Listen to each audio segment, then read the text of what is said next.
Krishna, Hare Krishna. I told you. Krishna, Krishna, Hare Hare, Hare Rama, Hare Rama, Rama Rama, Hare Hare.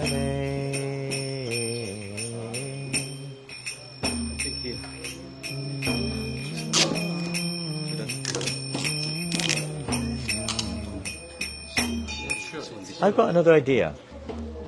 Why don't you hold it? Would that work? No, it won't work, will it? Maybe it's here that you need to wrap it up. What's moving? This is moving here. Some technical work going on here. Highly technical. Prabhupada one time, Srila Prabhupada one time when there was a problem like this, he said to one of the devotees, one of his disciples, sat right in front of him, he said, "Take off your Brahmin's thread." The devotee took his thread off, gave it to Prabhupada, and Prabhupada tied the Brahmin's thread around the microphone. Maybe it was indication that that devotee was not really taking his Brahmin initiation very seriously, I don't know. As most devotees don't take it very seriously. We have a hard time chanting japa, but when it comes to Gayatri mantra, most devotees find it even more difficult. You can't even remember if you started or finished sometimes. That's a sure sign you've not started. I don't know if that does anything to it, except to go round and round. It does nothing. Yeah. The thread is already gone. There's no thread there. You know what we have to do? We have to get a new microphone stand. Yeah, I think that's the idea. Maybe this one's better. We have this one. Yeah, but is that also the same as this one? No, it's different. I know it's different, but maybe the thread's gone on that one too.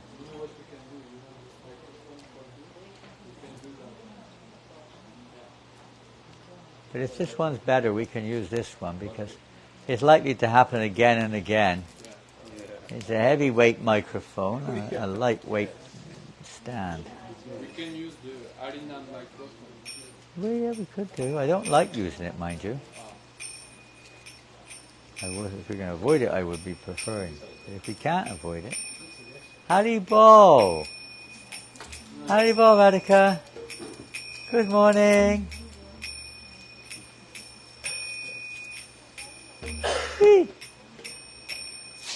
Jaya Radha Madhava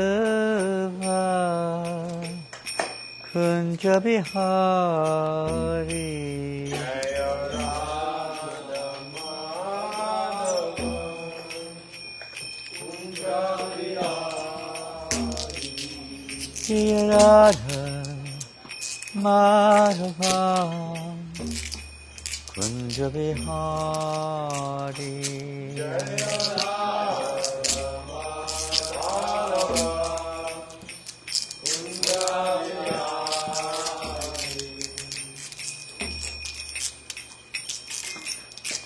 Gopijana Vallabha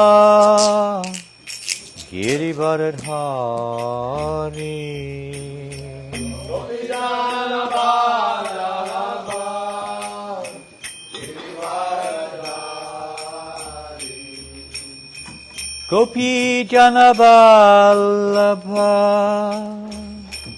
Girivardhari Gopijana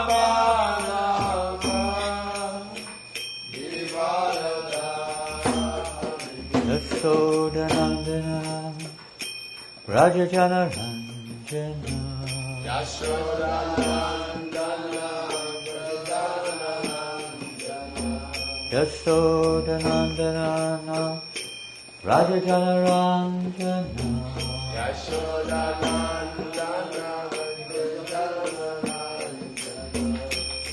Yamuna Tira Vanachari Yamuna Tira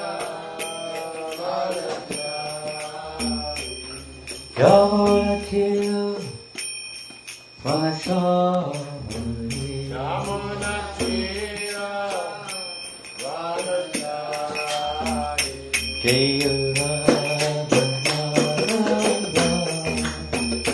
Kunja Vihari Jaya Radha Madhava Kunja Vihari Jaya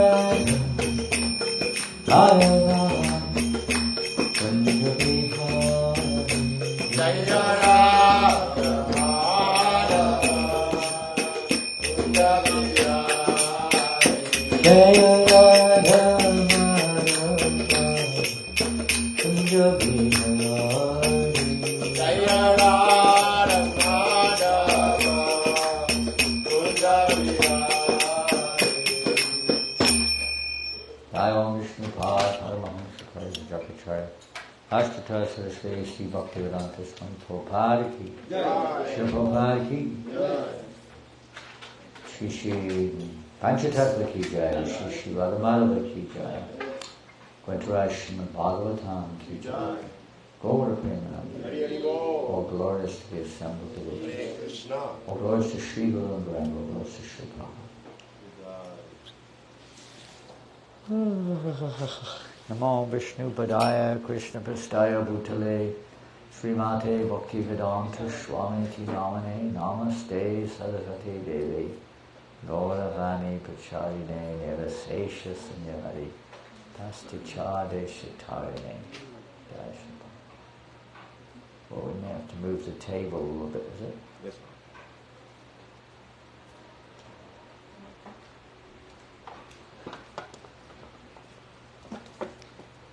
I'll take the book. Om Namo Bhagavate Vasudevaya Om Namo Bhagavate Vasudevaya Om Namo Bhagavate Vasudevaya Om Namo Bhagavate Vasudevaya Om Namo Bhagavate Vasudevaya Om Namo Bhagavate Vasudevaya We're reading Srimad Bhagavatam, Canto 10, Chapter 21. Is that right? Yes, Maharaj. Which number verse? Who gave class yesterday? So maybe you can remember which verse you gave. Yes, Maharaj. It's 11. We're doing 11 today. We're going 11 today. 10, 21, 11. And it's not on the board, is it? It is. Oh, magic. Magic. Where's the long verse? Ah, very good. Danyaha Danyaha sma. Sma I'm going to get in trouble now. I can't continue to speak with this right on my nose. What I like is it down here and point it up. That way I can see both the book and the devotees. I don't keep knocking it with my nose. Muda gatayaha Mudagatayaha api. Api You can turn the sound down. See, it's a lot louder now. Yes, Maharaj. Harinyaha Hariyaha etaha Etaha yaha Yaha nandanandanam Nandanandanam upata Upata vichitra Vichitra vesham Vesham akarnya Akanya venuranitam Venunaditam saha Saha Krishna Krishna saraha Saraha pujan Pujan daduhu Dadu virachitam Virachitam pranaya Pranaya avalokai Avalokai danyasmamuda katayopi harinya eta Danyas Mamoda Gatayo Kiariya Eta Yanandanandanamupata vichitra vesham.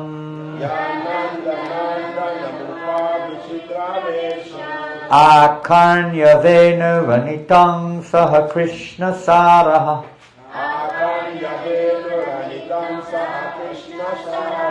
Pujam dado virachitang pranayavalokai.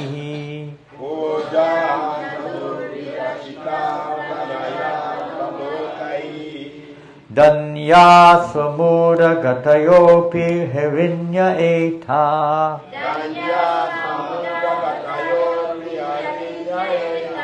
Yananda nandanamupata vichitra vesham.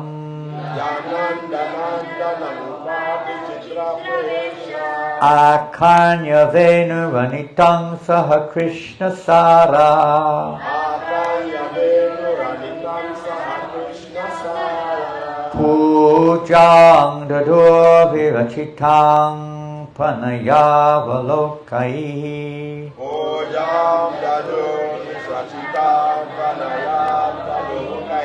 Danyasma mura gatayopi harinya eta.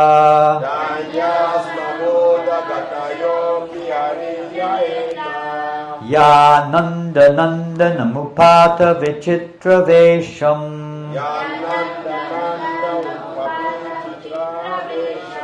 Akarnya venu vanitang saha Krishna sara.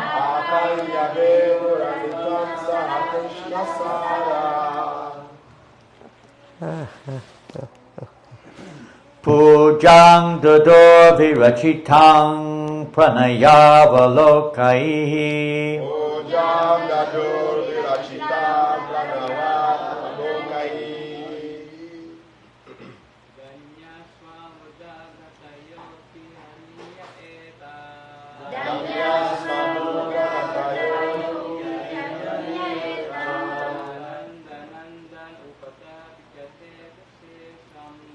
Yanandanandanamupata vichitra vesham.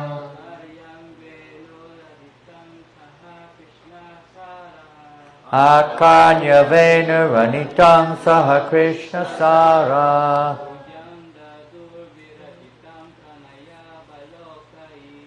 Pujam dador virachitang pranayavalokai.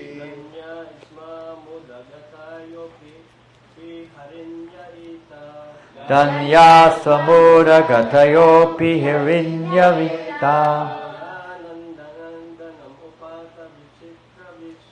Yananda nandanamupata vichitra vesham.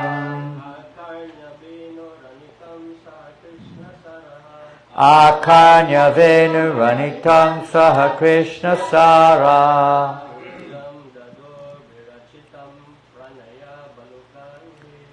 Pujang dador virachitang pranayavalokai.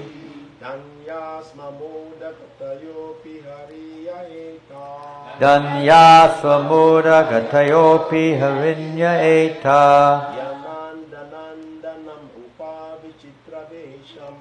Yanandanandanamupata vichitra vesham. Akarnya venu vanitang saha Krishna sara.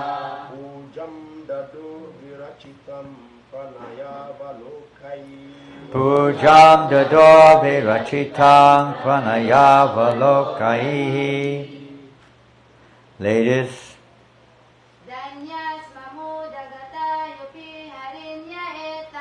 Danya swamuda gatayopi harinya eta. Yanandanandanamupata vichitra vesham. Akarnya venu vanitang saha Krishna sara.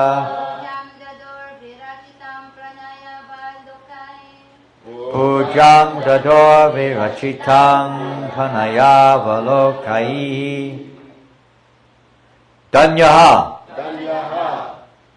Where's our Danya? Where is she? Where is she now? Working? Studying still. Danyaha, fortunate. Fortunate. Blessed. Blessed. Sma, Ma. certainly. Certainly. Mudagatayaha, Mudagataya. having taken birth Having taken birth. in an ignorant animal species, Non-ignorant animal species. api, Api. although, Although. harinyaha, Arinyaha. she, dear, She did. etaha, Etaha. these, These. yaha, Yaha. who, nandanandanam, Nandanandanam. the son of Maharaj Nanda, The son of Marananda. upata vichitravesham, Upata Vichitra Desha. dressed very attractively, Dressed very attractively. akarnya, Akanya. hearing, Hearing. the karna is the ear, huh? Karna, that's how the great Kshatriya warrior fighter, Duryodhana's close associate Karna, that's how he got his name. He's born out of the ear. We can't imagine in our day and age someone born out of the ear. Where were you born from? Oh, I came out the ear. It'd be crazy. Or out the nose. Krishna, out of the nostril of Lord Brahma. Huh? Out of so many things. Sweat. Out of a pot. Out of all sorts of things.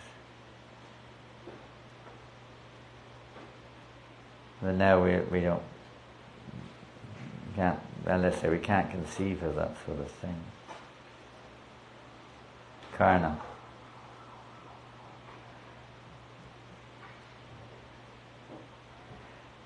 But something else is born out of the ear. In one sense, our devotional service is born out of the ear. And just we hear through the ear, and that's where our devotional service really begins, when we hear.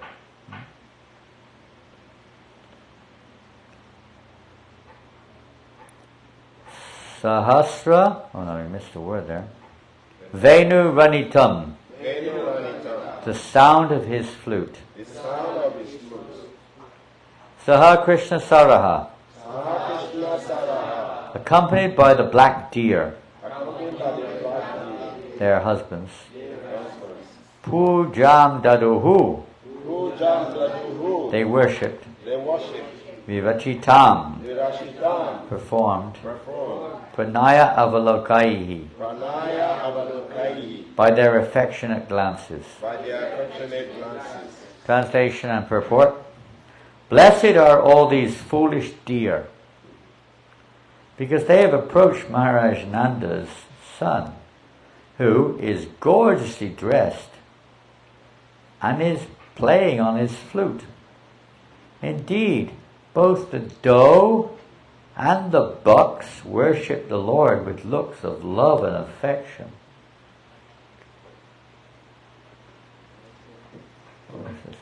Continuing the chapter, the gopis glorify Krishna's flute. And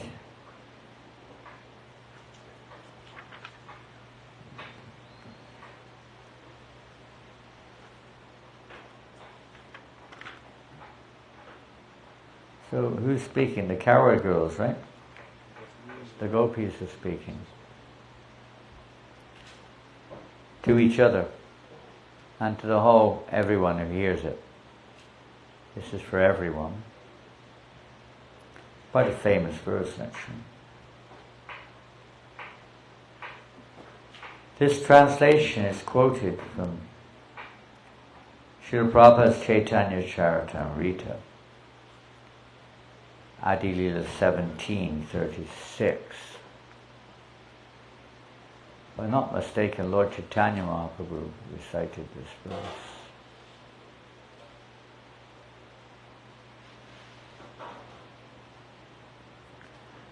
According to the Charas, the gopis were thinking as follows. The female deer can approach Krishna along with their husbands because Krishna is the ultimate object of affection for the male deer.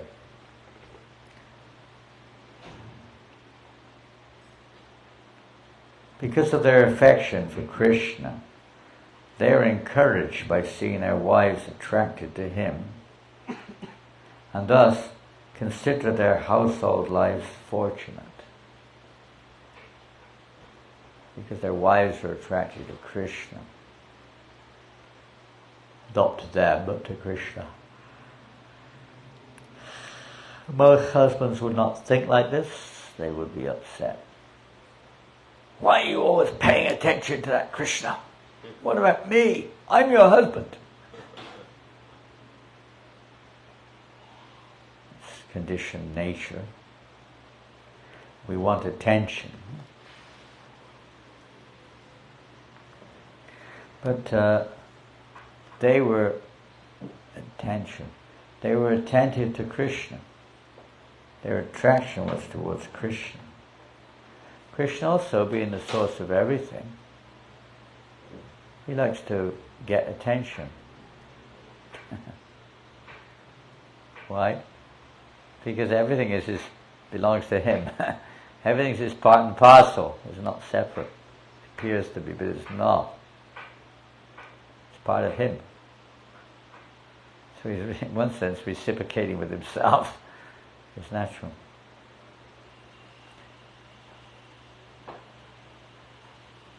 Indeed, they became joyful upon seeing how their wives are searching after Krishna. And following along, they urged their wives to go to the Lord. Materially speaking, this is very perverted. If you call it bondha, when the wife goes searching for another man. Of course, if the husband wants to get rid of the wife, this is a joyous occasion. His wife has gone off, he didn't have to make a step, she went off, very happy, got rid of her. But that's the abnormal situation. Normal situation, the husband will be enraged if he hears his wife has gone off with another man. It happens. It happens regularly, very regularly. In this world, or a man's gone off with another wife, and the woman, a wife of another. This is so common in Kali Yuga. Rare in other yugas, but in Kali Yuga it's very common. So people don't take it quite so seriously, but normally this is considered to be abominable, very sinful.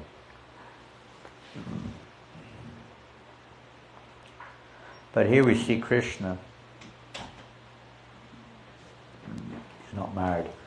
But the wives of the coward men, they're married.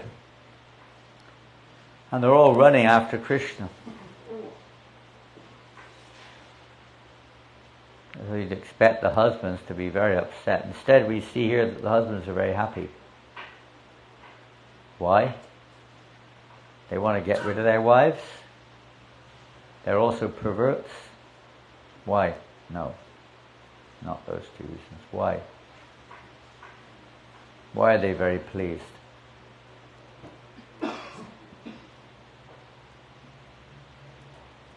Anyone like to render a suggestion? Why the wives are very pleased? The husbands rather are very pleased. Their wives are running away after another man. Not usually something which a wife will be, or a husband, either way, will be pleased with. Yes, Neil? But they are also searching for Krishna. Yes, that's mentioned here. Because their wives' attraction for Krishna is evoking their own attraction for Krishna. Their real nature is to be attracted to Krishna. So they're very happy to see their wives attracted to Krishna. They can also go. Attraction there. Because the devotee is very happy when he sees somebody becoming attracted to Krishna. It's not like Krishna is not able to reciprocate. It's either you or me. Look, Prabhu, it's either me or you who goes back to Godhead, okay? There's not a room up there for both of us. You heard that saying before? Look, mate, there's not enough room around here for both of us. Either you go or I go, and it's not going to be me. I heard that many times in my life. Right? It's not like that in the spiritual world. Look, if they go, that means there's less for me. We have that thing. Sometimes the prasadam. If they come, there's less prasad for me. Better they don't come, because there'll be more prasad for me. Don't tell them that prasad's being Mahaprasad. Don't tell them. There's some guests. Don't tell them Mahaprasad's here. Otherwise there'll be less for me. Sometimes tension there, but that's not the case. They are very happy. For themselves also, they're very happy for their wives to see that they're attracted to Krishna. And because they themselves are devotees, so they're also enlivened, and their attraction to Krishna is also evoked. Yes. The gopis who are not allowed, they are not speaking about the other gopis. Well, there's different types of gopis. And this is not exactly the rasa dance here. There's a different scene. So in the rasa dance, of course, which has very similar but very different. The husband's there.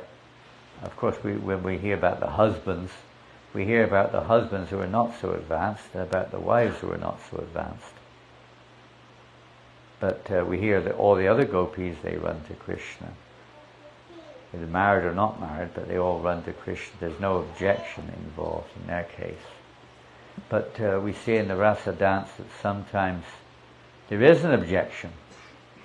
The husbands try to prevent their wives going to Krishna in the dead of night. What is this? Leaving home in the dead of night to go and have a relationship with your paramour? This is disgusting.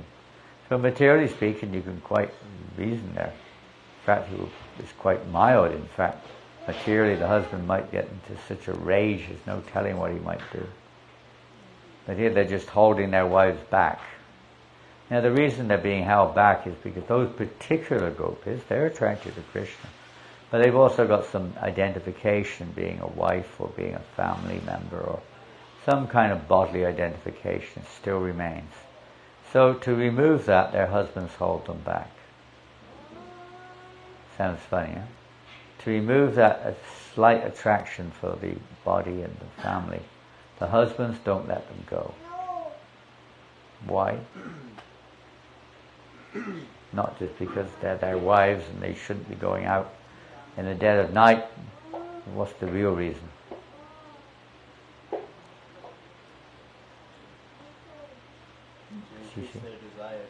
Yeah, to increase their desire.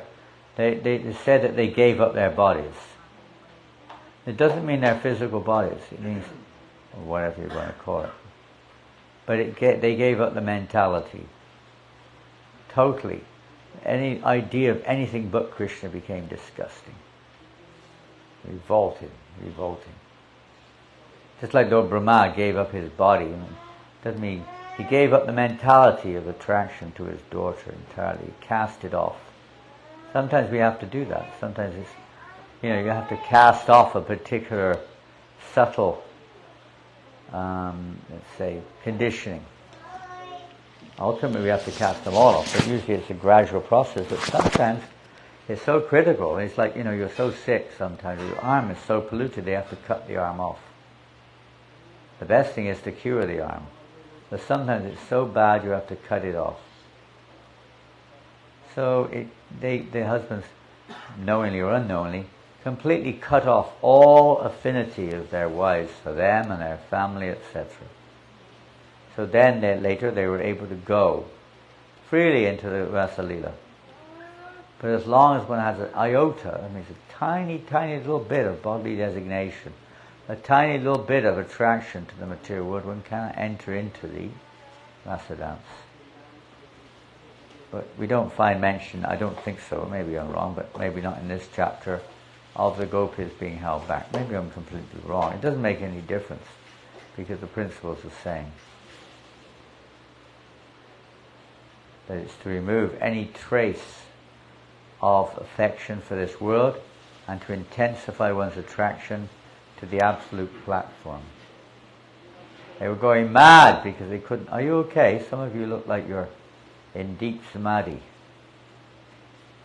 Are you in samadhi? You know what samadhi is? Yes, Maharaj. You know what samadhi is? Don't look at everyone else.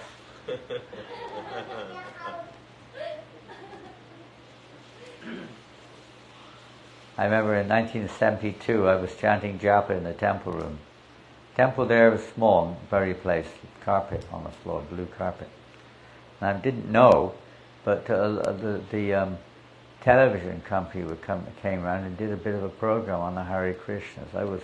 I always chant with my eyes closed. I used to. Never. And in those days I used to put my head down to the floor, basically, and chant. And the television, I didn't even know they were there. I found out the next day. No, it was newspaper. It wasn't television. Not television. Newspaper reporter came in taking pictures. So they took a picture of me with my head down on the floor practically. And they had a little bit caption underneath with a question mark. Samadhi. You know, Jagannatha, tell us what samadhi is. Some of the devotees don't know what it means. What is samadhi? Complete absorption of the mind towards Krishna. Yeah, it's the high level of absorption, a high level of devotion where you're totally focused on Krishna and nothing else. Samadhi. Detached from this world, free from this world. Is that also what they call the stillness when there's no movement of thought? Thoughts are there, but they're only for Krishna.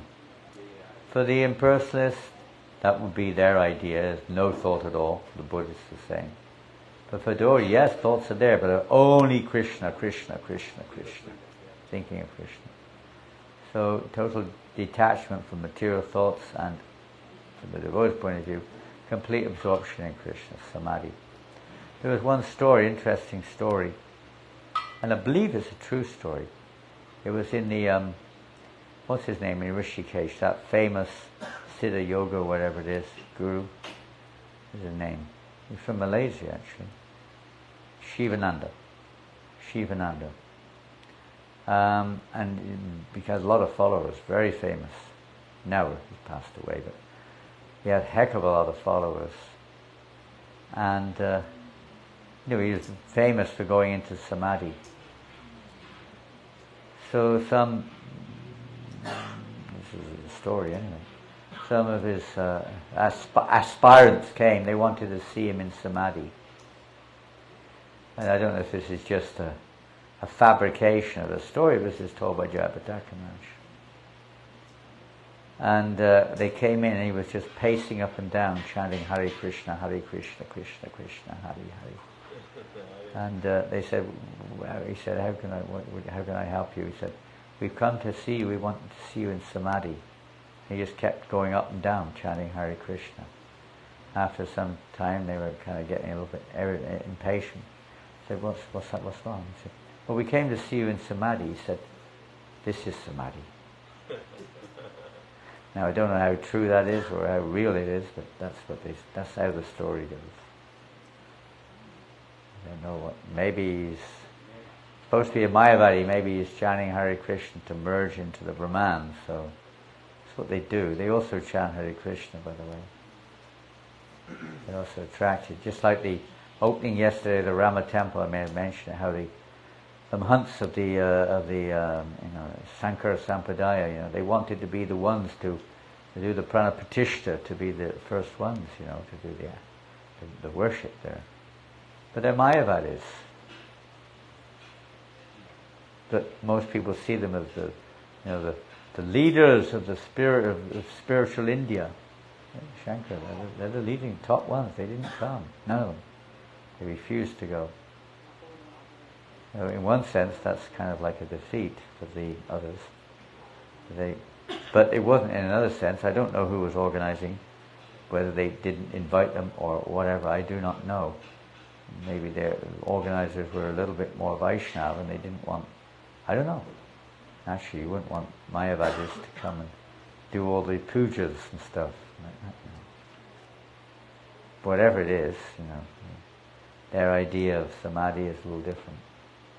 Their idea of the deity is a little different. Yes, the deity is infused with Brahman, spiritual infusion, but it's not like an eternal form of a Lord, personal. It represents the impersonal Brahman, but not that the deity is Krishna himself. Krishna is just a personification of the impersonal Brahman as well. So all these things being attracted by the flute are all illusion. All there just to help people who are in illusion become a little, attracted to the reality. They don't realize this is the absolute stage of samadhi. To be attracted to Krishna's flute.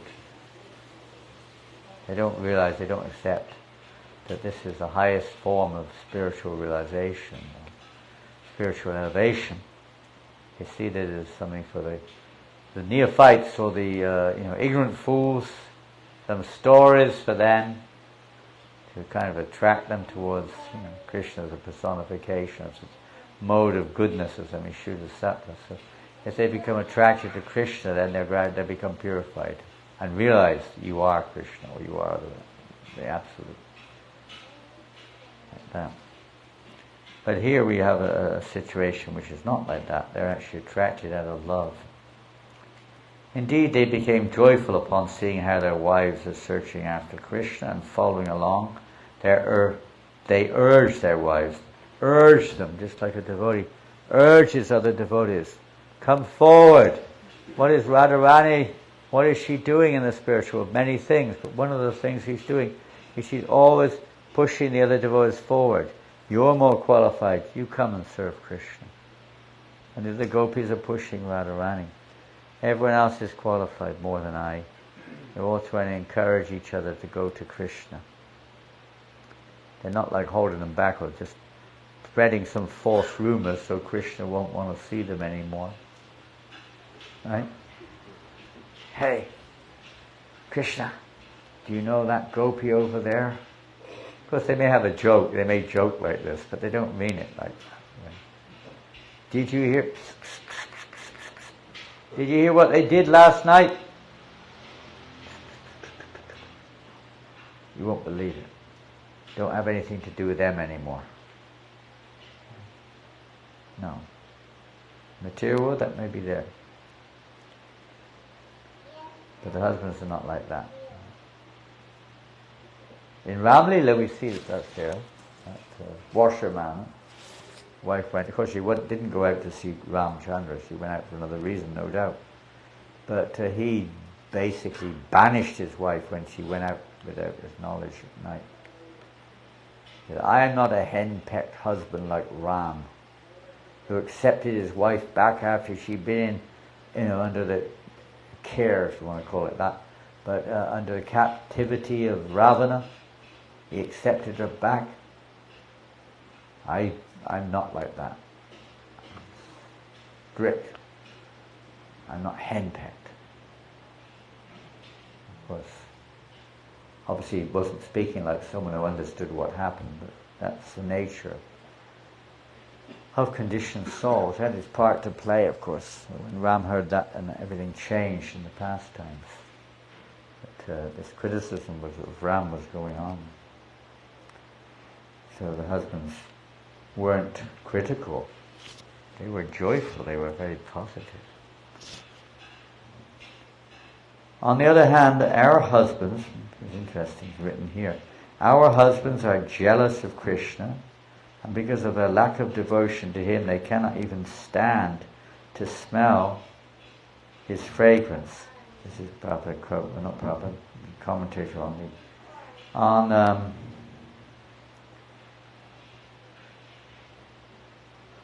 interesting. Who are we talking about? Who's talking about who here? The gopi who are not allowed to. Is that the ones who are speaking here? Yes. Oh, it is. I didn't know that. I haven't been here. Is the ones who aren't allowed to go? Yes, Maharaj.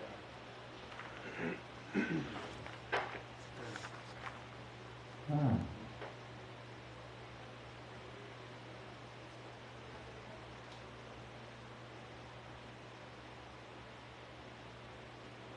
You said that yesterday or something? No, I saw it in the purport. Which purport? This is one we are reading now. The last statement there shows.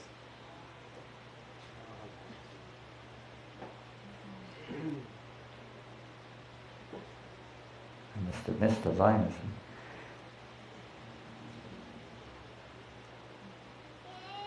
Oh, I see. I got it. Yes. They're describing the deer. Yeah, I missed that point. They're describing the behavior of the deer, the doe, and the bucks.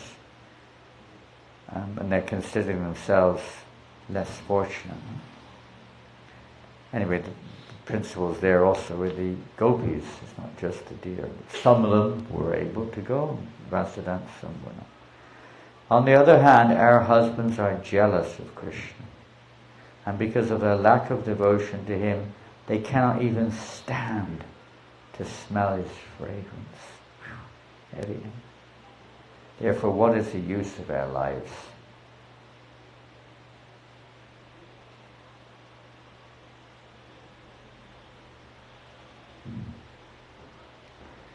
So it's this attraction which is the secret of our advancement. Being in this world is because of attraction. We're attracted to the objects of our senses. We're attracted both gross and subtle. And we have no attraction for Krishna. Just like the wives are saying about their husbands here, they have no attraction for Krishna. They can't even smell his, they can't even stand his fragrance, smell of his fragrance. Prabhupada gave the example in time of his Guru Maharaj, they had centers in some Buddhistic areas. People couldn't stand the smell of the ghee.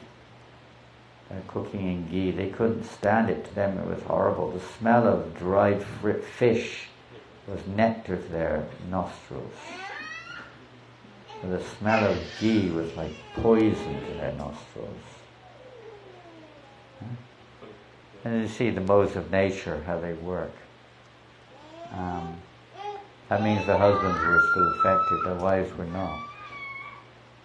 The material world, that's why you see everybody has a different attraction for the different things. And you can't understand why someone is not attracted to what you're attracted to.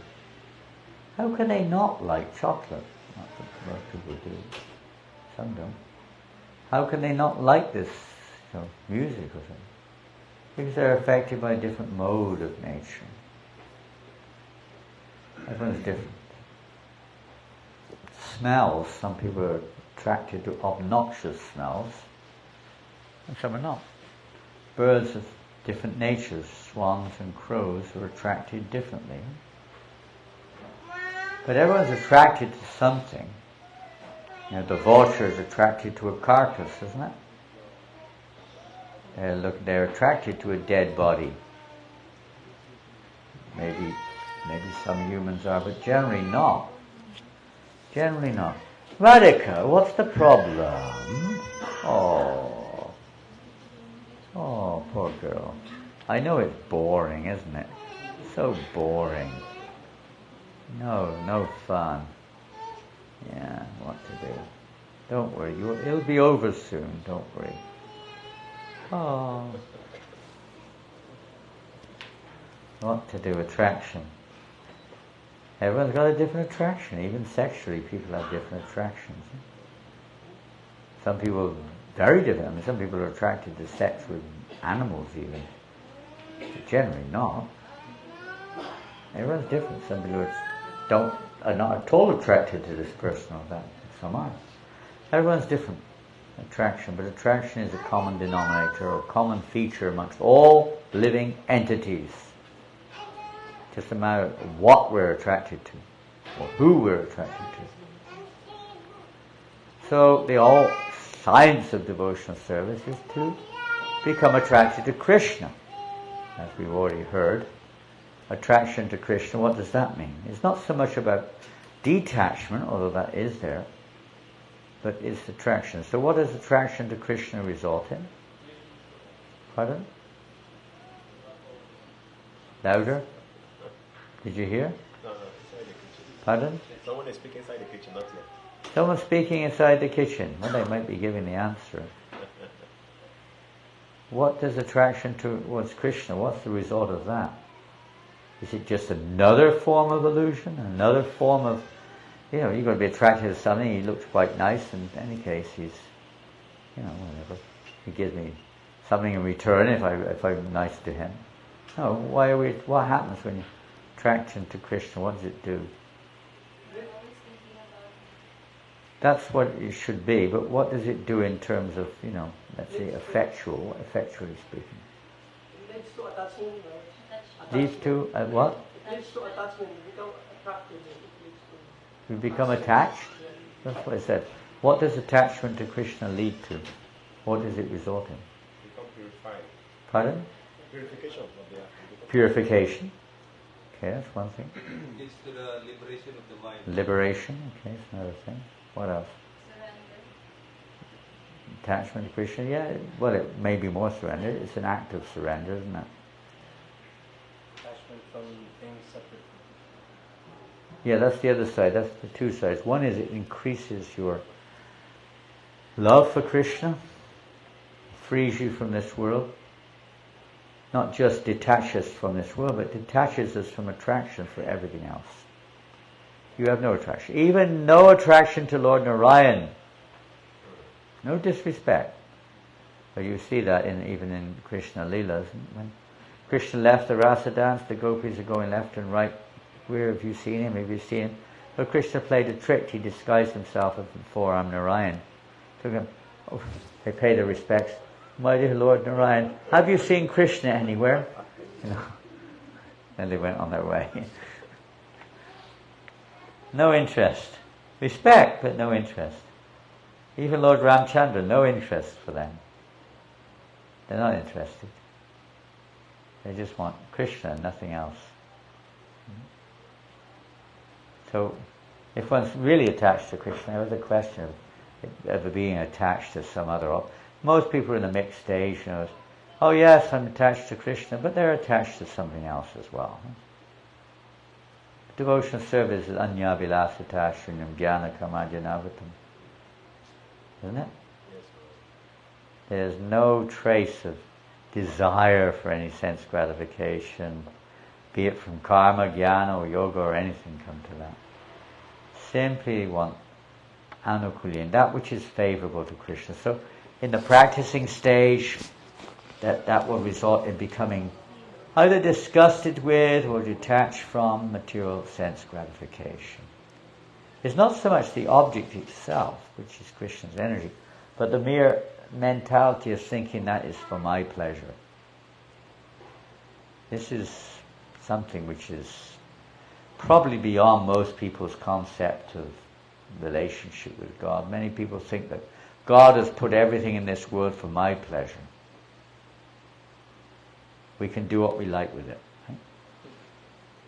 Many people have that philosophy. That's, what to say, not at all the mentality of pure devotional service. But that's there for my enjoyment. I'm here for Krishna's enjoyment. Everything is for Krishna's enjoyment. The gopis offer themselves for Krishna's enjoyment. They're not going necessarily to enjoy Krishna. They're offering themselves for Krishna's enjoyment. They want to, that's their only purpose of existence, is to bring pleasure to Krishna. So when that separation is there, they feel painful that they're not able to, be in the position of giving pleasure to Krishna. Of course, another type of pleasure, but it appears to be separation. So we'll just finish the purport if we haven't already done it. Where's my glasses? How to cultivate that attraction, that's the secret, isn't it? I finished the purport. How to cultivate that attraction. If we're not attracted to Krishna, we see so many prayers there, what's the use of my life? Better I die. And this again, Lord Chaitanya himself even says, I have no attraction for Krishna. What's the use of this life? For no value. But how are we going to cultivate that attraction? Hearing about Krishna. That's why one of, you can say, Srila Prabhupada himself has instrumentally presented Srimad Bhagavatam. So we can hear about Krishna, why he produced the Krishna book. So we can hear about Krishna as he is, not by some non-devotee speculation, as most of it is. The pure devotee can really give us Krishna's association. Nobody will be attracted to Krishna from listening to a Mayavadi speak about Krishna, or a materialist speak about Krishna. Pure devotees, because they are attached to Krishna. They're right next to Krishna. I was listening last night to a short video, I guess it's from the Memory series, of one devotee. I couldn't recognize him. I could speculate, but I asked them who it was. They didn't put who it was. So they were talking about their memories of Prabhupada. And one of the little bit on the video was only a short one. This maybe it was part of what they did. But it was talking about Prabhupada. They were with Prabhupada, Tamal Krishna Maharaj, and they were with Prabhupada. Prabhupada was saying to him, he said, so what is the verse? What is the verse? And this devotee looked at Tamal saying, and Tamal looked back at them. If you say it, no, you say. Neither of them knew it, and then they didn't know what to say. And Prabhupada got chastising them. What's wrong with you? What's wrong with you? Why you don't know this verse? The problem is you're not reading my books. He said. They may have been reading the books, but you couldn't say I am. You don't challenge the spiritual master on that. And he said, this is the whole problem, is you're not reading my books. Prabhupada then said, I also read my books. Why you're not reading? Every time I read, I learn something new, he said. What's going on there? Prabhupada first said, you know why I read my books? At this point they didn't really want to answer because they knew it'll probably be the wrong answer. So they didn't say anything. He said, I read my books because every time I read them I learn something new. And do you know why I learn something new every time I read these books? Obviously they weren't able to, didn't dream, they dare not answer, They already failed, it's like, said, why? Because when I begin in the night time to start the translation and purport of these verses, Krishna appears. He writes these books, not me. He's right next to me, writing these books. So I'm learning from Krishna. I thought, my God, how fortunate am I? For some reason or another, I'm sat here in this room, right next to somebody who's sitting right next to God. He's the right hand, like on the right hand of the Supreme Personality of God, and I'm sitting right next to him. What on earth have I done to deserve this? Meditation. Prabhupada is always with Krishna, and he's offering himself as an instrument for Krishna's will. Interesting. Yes, so when you associate with someone like that, your attraction for Krishna may develop. Because they have no other attraction. Even if they appear to be, they see everything in relationship with Krishna, and they can help us to see everything in relationship with Krishna. Practical. Whatever it is, they teach us how to see and how to use everything in relation with Krishna. Any other way we can become attracted? What's happening here? You like from South India, when they go to pray, they squat down and they go like this, and they pull their earlobes like this in front of the deities. I'm not quite sure why they do that, but they do. You've seen it, yeah, cross arms. They do that here in Manila also, in the temple. Indian sometimes I see it. You've seen it. Especially South Indian people. Anything else? Any other way to become attracted? We've had two so far. One hearing about Krishna and one associating with someone who is dear to Krishna. Chanting about. Huh? Chanting the names of Krishna. What's that? Chanting the names of Krishna. Nam Seva, okay. Kirtan, Sankirtan. Very good. Lord Chaitanya has introduced us. How else?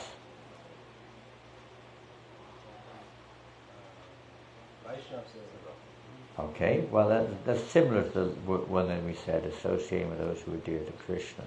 Depending on how much that devotee is mature, then naturally in our association we'll become more attracted.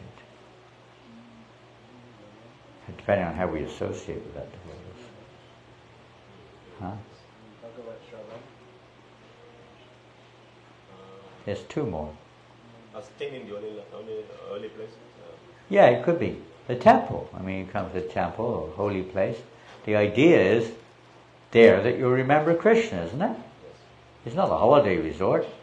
When you go to Vrindavan to take to go swimming in the swimming pool, play tennis, watch the television, eat pizzas and pasta. What do you go to Vrindavan for? You can do that anywhere else. You go there to talk about the material world. You go there to criticize and gossip. What do you go there for? You go there to sleep? What do you go there for? To become more absorbed in Krishna. Yeah. That's supposed to be the reason, at least the positive reason. And one more. It's the closest one to us right now in one sense.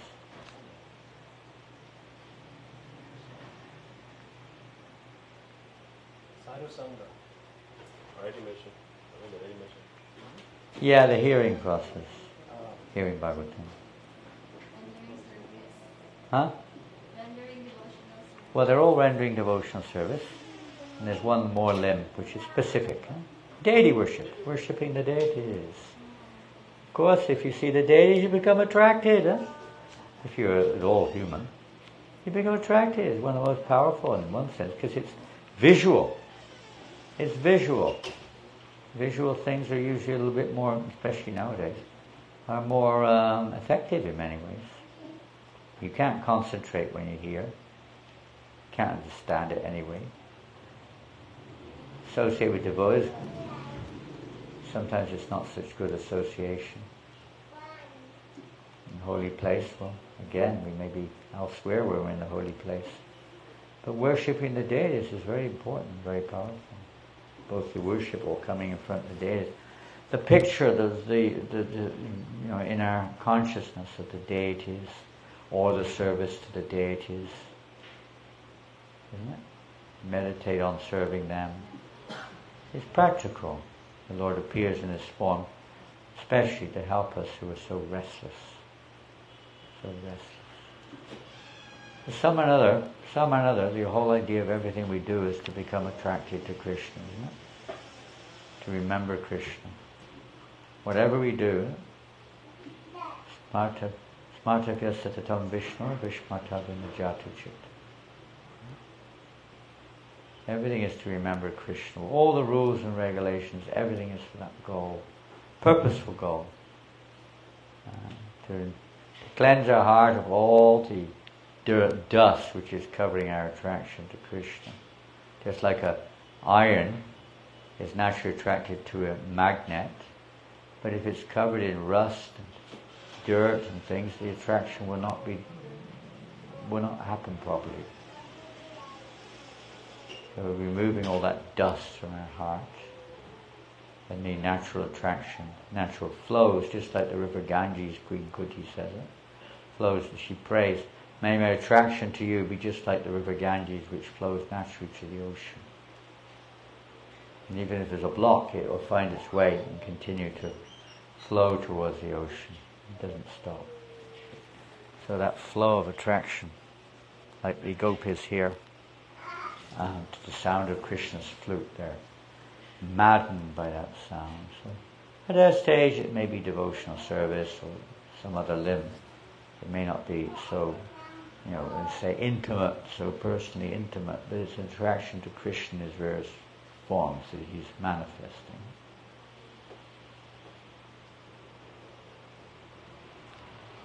Okay, we'll finish there. Any questions?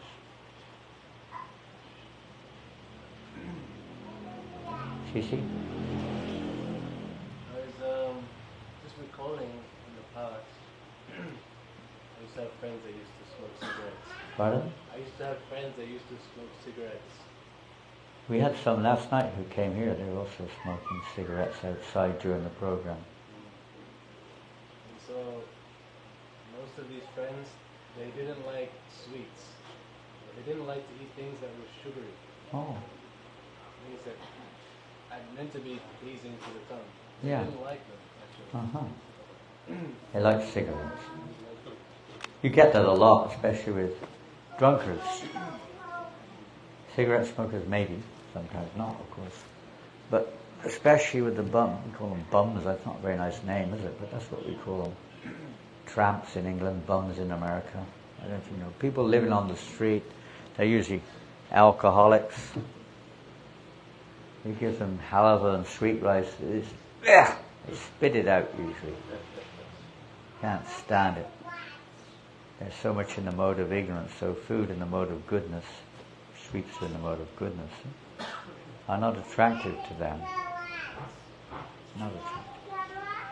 It could be also that their sense buds have been, damaged by tobacco or alcohol and so on.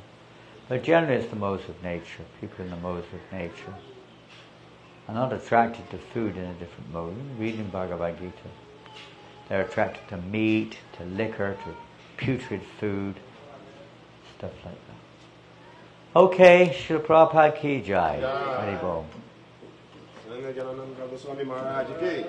Jai. Now I have to speak to Radharani. Is she there still? Is she gone? Just walked out the door. Radha?